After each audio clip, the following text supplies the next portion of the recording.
आजा समझोई मुझे तेरी फिक्र धुंधला गई देख मेरी नजर आ जाना।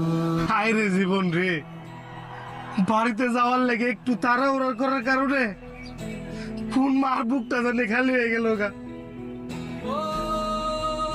এত তাড়াহুড়োর কি দরকার ছিল?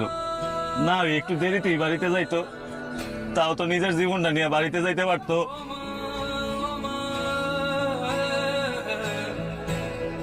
একটা বার চিন্তা করছস এ পরিবারের ঈদটা কেমনে কাটবো? ঈদে সবার স্বপ্ন বাড়ি যায় না, কারো কারো লাশও বাড়িতে যায়। এটাই হয়তো পৃথিবীর নিয়ম। सामने आ जाना।